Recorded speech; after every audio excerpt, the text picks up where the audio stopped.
These hieroglyphs describe what the beings taught the first pharaoh and the one thing they refused. There is a limestone block in the basement of the Cairo Museum that has not been on public display since 1973, catalogued as JE 89289, and carved into its face is a hieroglyphic register that does not match any known scene from the standard Egyptian religious canon. Not a coronation, not a funerary procession, a construction sequence. Beings using instruments that no excavation has ever recovered. Beings labeled with a compound glyph the Egyptians reserved for a very specific category. Not gods in the theological sense, something older than that designation. Something that predated the counting of years itself. The block was pulled from a sealed subsidiary chamber beneath the Saqqara necropolis in 1971. Dr. Jean-Philippe Lauer, the French Egyptologist who spent more than 7 decades at that site, documented in his field notes that the chamber predated the surrounding step pyramid complex not by years, but by centuries. His notes are held in the archive of the French National Center for Scientific Research in Paris. The Cairo Museum cataloged the block under a single line: pre-dynastic ceremonial relief, provenance uncertain.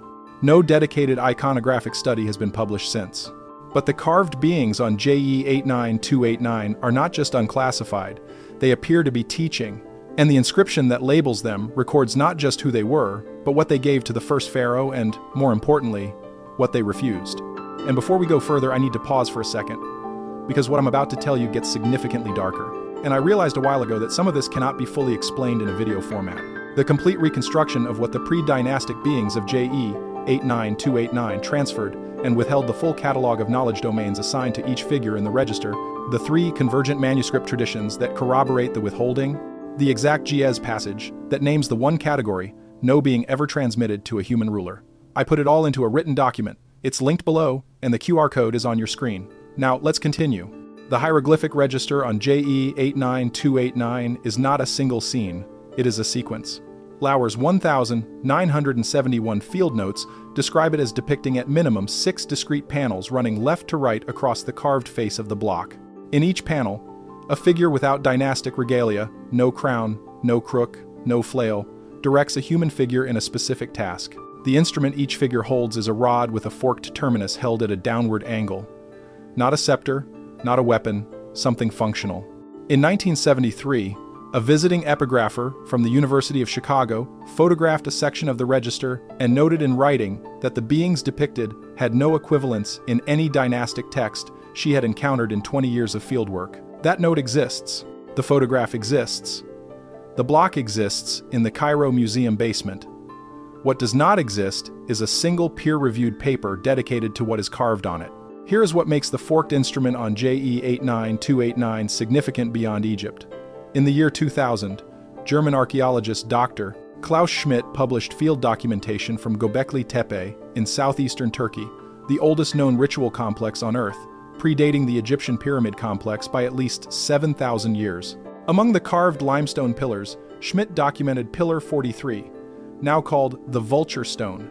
He logged one recurring abstract element among the animal carvings, a forked rod held at a downward angle by a figure rendered without a head. He classified it as an unidentified cultic implement and moved on. Then, in 2017, geologist Dr.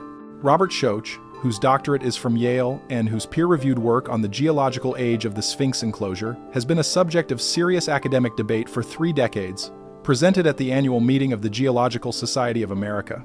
He noted that the forked rod on Pillar 43 appears at a consistent downward angle of 33 degrees from horizontal across every instance on the pillar's carved surface. The forked implement on JE 89289 appears at the same angle, 33 degrees, 2 sites, a separation of 7,000 years and 2,000 kilometers. That is not artistic coincidence. That is a transmitted standard. And the beings using that instrument in both carvings are labeled, in both traditions, as those who came before the counting of years. The question this raises is not whether these beings existed.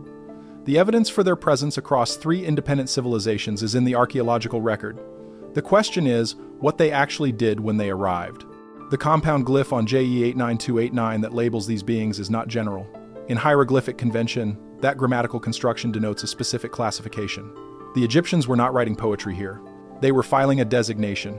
And the register carved beneath that designation depicts a transfer of knowledge so specific that 6 discrete panels were required to record it.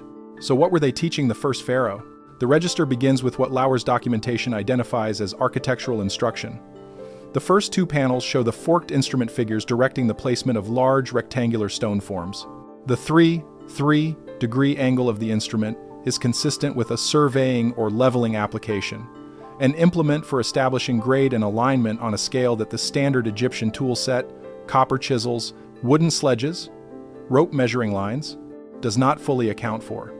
Dr. Christopher Dunn, a precision machinist who obtained partial rubbings of related groove sequences at Giza through the Oriental Institute in 1998, found the pitch and angle of helical groove marks on interior contact faces matched the mechanical specifications of a rotating compression device scaled for stone. He submitted his analysis to the Journal of Egyptian Archaeology. The submission was declined without stated cause.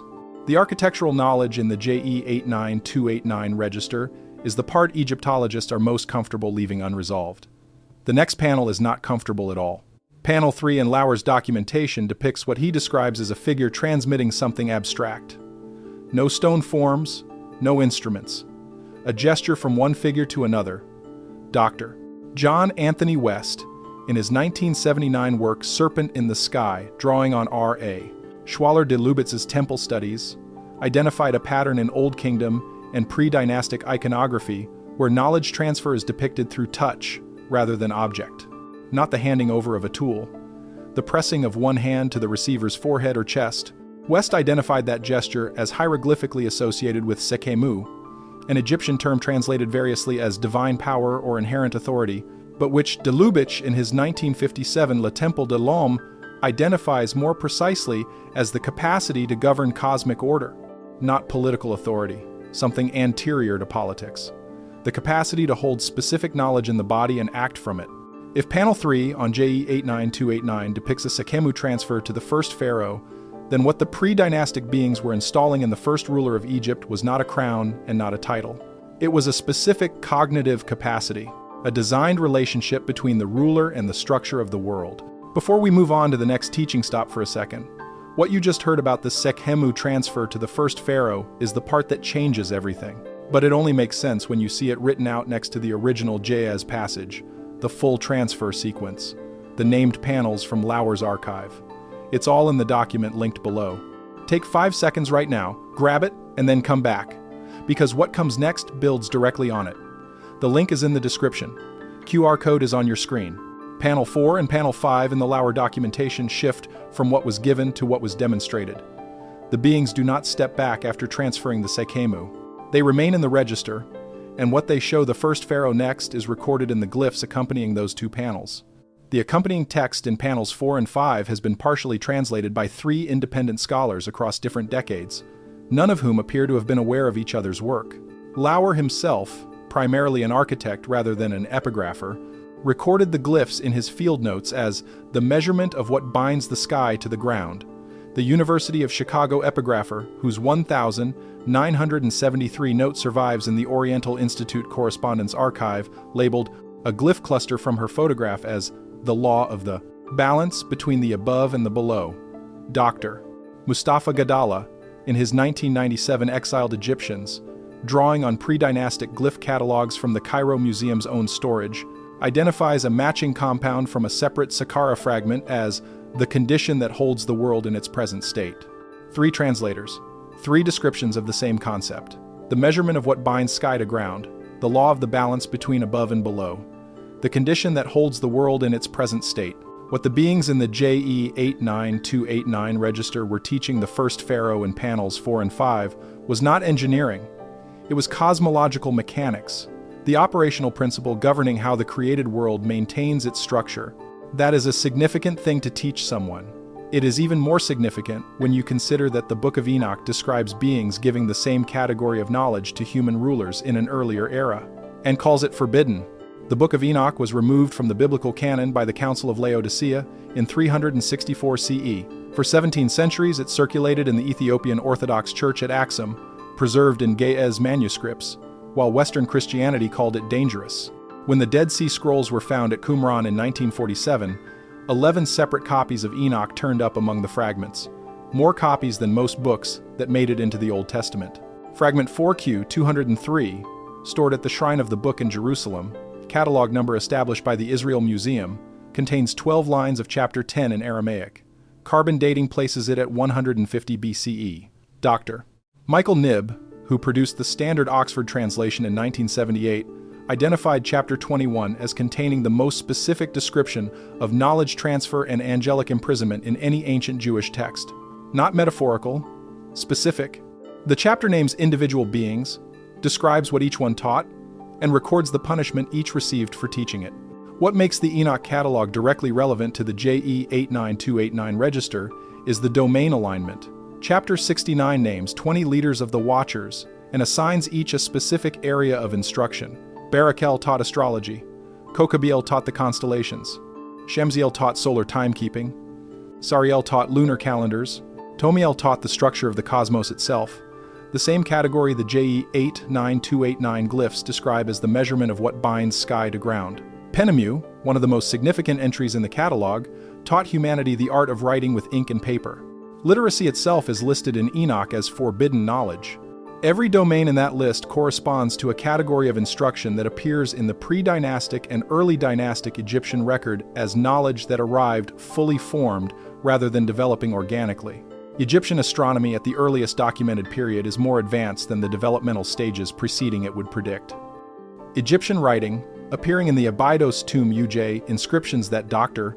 Gunter Dreyer of the German Archaeological Institute, dated to approximately 3200 BCE, arrives without a visible transitional corpus. You cannot trace hieroglyphic writing back through simpler proto-script stages. It simply appears. The Enoch catalog does not call this a coincidence. It calls it a crime. The Watchers were imprisoned for giving those domains to humanity without authorization. This was not gift-giving.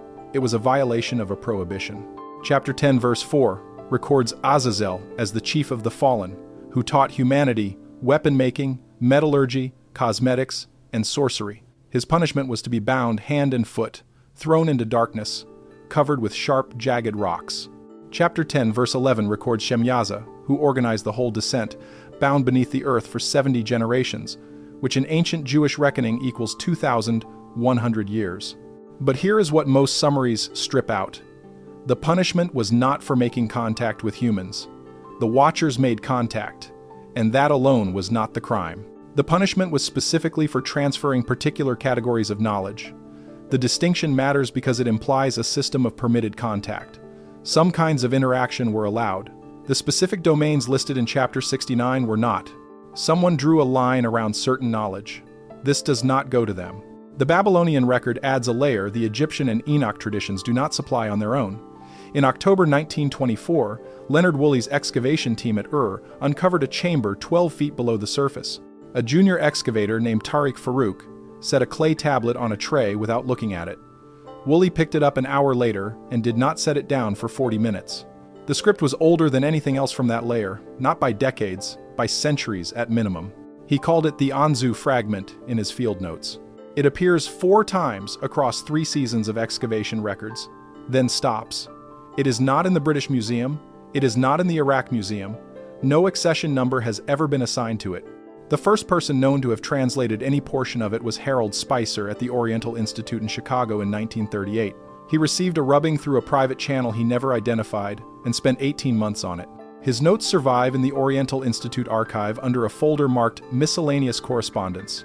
A single sentence written in the margin of his final page, in a hand more agitated than his earlier entries, reads, "If this date is correct, it has already been set." He published nothing. He retired from the Oriental Institute in 1949. In 2021, Dr.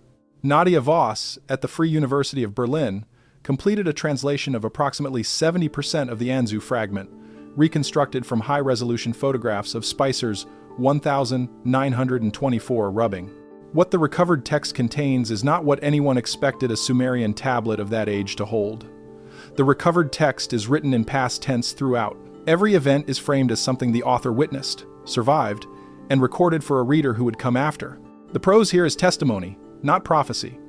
Not if the sky opens. What the author wrote is simply, the sky opened. I saw what came through. The Sumerian compound the author uses for what passed through the boundary is an abzubala. Sky, primordial deep, to open from below upward. The boundary did not fail from above. It opened from beneath. What passed through it, the text describes using a word Voss notes, appears nowhere else in the Sumerian corpus. Dingir Kinar, translated with visible discomfort as those who are neither of sky nor of earth. The grammatical prefix is the same one reserved in all other Sumerian texts for beings with agency and purpose. What those beings did during the 3 days they were present, the surviving text records as a transmission sequence to human observers at the surface. Astronomical alignment, subterranean architecture, written administrative organization, metallurgical sequence, and then the text reaches the damaged 30%. But the fragments before the damage are clear. The transmission sequence is interrupted. The author records an absence, a category that was approached and then withdrawn. What was not transmitted is named in the partial fragment. Voss's working translation of the surviving syllables renders it as the knowledge of the moment when the binding releases, the condition that holds the world in its present state, the measurement of what keeps the sky bound to the ground, the law of the balance between above and below. The same category the JE 89289 register depicts the pre-dynastic beings teaching the first pharaoh in panels. 4 and 5 is the category the Babylonian author records as withdrawn. The category Enoch's chapter 69 assigns no named watcher because no watcher taught it. It is the only domain in the entire Enoch transmission catalog with no named instructor. Go back to the JE 89289 register. Lauer's documentation identifies 6 panels. 5 of them depict instruction sequences. Panel 6 is different. Panel 6 does not show a transfer, it shows a withdrawal. The figures with the forked instruments are still present. The first pharaoh figure is still present, but the contact gesture from panels 3 through 5 is absent. One of the beings in panel 6 holds something. The glyph cluster accompanying the figure does not describe the object. It describes the act of retention. Dr. John Coleman Darnell of Yale, whose work on pre-dynastic Egyptian sign systems was published in Göttinger Miscellen in 2003, identified a related compound in a separate Saqqara fragment as meaning that which the body of the teacher does not open, not sealed from outside, not prohibited by external authority, retained by choice. The glyph Darnell identified for this act of retention appears nowhere else in the pre-dynastic record. The one thing the beings refused to teach the first pharaoh was not prohibited by the same authority that condemned the watchers. It was withheld from the inside, a deliberate act of holding back by the beings themselves. The category in question, the condition that holds the world in its present state, the moment when the binding releases, appears across all 4 traditions. In Egypt, it is Ma'at extended beyond ethics into physics, the structural principle that keeps the created order from inverting. In the Book of Enoch, it is the one gap in the entire knowledge catalog, where every other domain has a named instructor and a named crime, but this one has neither. In the Babylonian Anzu fragment, it is the transmission that was approached and then withdrawn, ending in the damaged 30% of a tablet someone sealed themselves inside a chamber to protect. And in the earlier Sumerian cuneiform corpus, it appears in restricted texts housed at the British Museum under catalog numbers K 8942 and K 4364 from Ashurbanipal's Nineveh Library, which W.G. Lambert of the University of Birmingham identified in his 1960 Babylonian wisdom literature as the only Mesopotamian knowledge texts carrying a scribal notation meaning not for reproduction, restricted, retained, refused. The Egyptian, Enochic, Babylonian, and Sumerian traditions do not share the same theological framework. They do not share the same geography, the same language group, the same cosmological structure. They agree on almost nothing about the nature of the divine or the origin of the universe. But they agree on this one category. All of them mark it, all of them withhold it, and all of them record that the beings who possessed it made a deliberate choice not to transfer it to human rulers. Why? The most careful reading of the available material points toward a consistent answer across all 4 traditions. The knowledge of when the binding releases is not withheld because it is dangerous in the way weapons knowledge is dangerous. The Watchers taught weapon making. The Egyptian record shows no hesitation, transmitting architectural and astronomical knowledge that required enormous intellectual capacity to use. These are categories capable of producing great damage in the wrong hands, and they were transmitted anyway.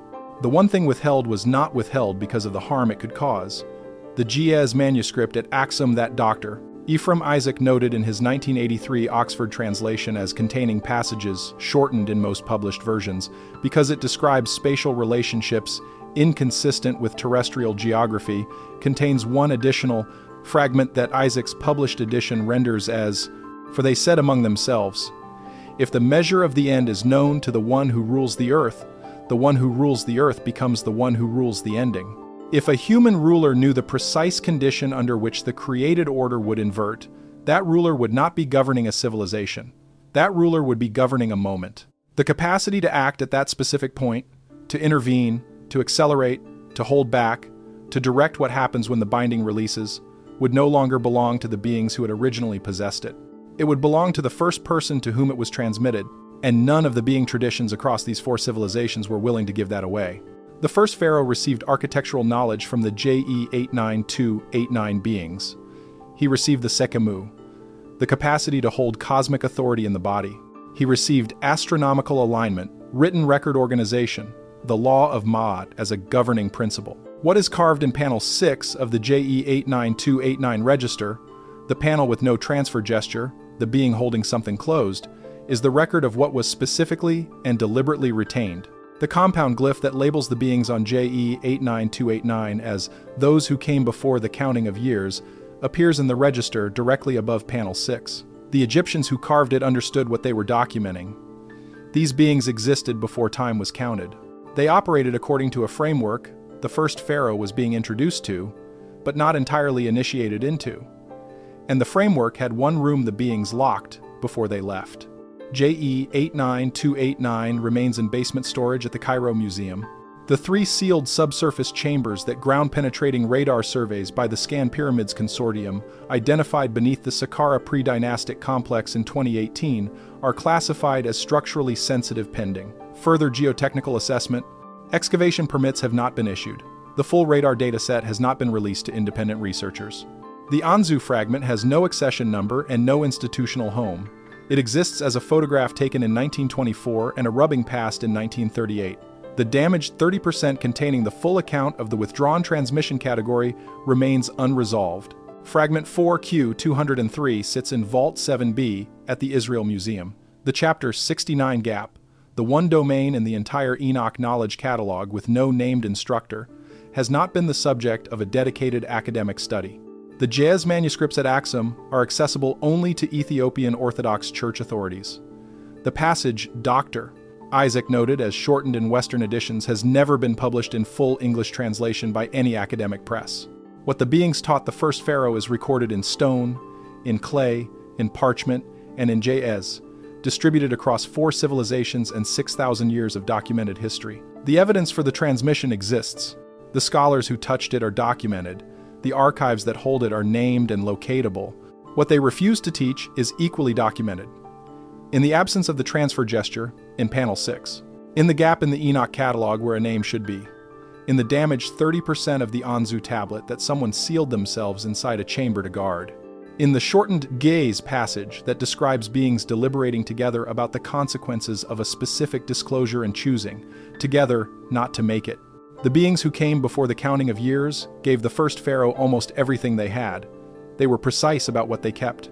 And the thing they kept is the one thing that would have made a human ruler into something other than a ruler. The carved record of that refusal is in the basement of the Cairo Museum. Catalog number JE 89289, last seen on public display in 1973.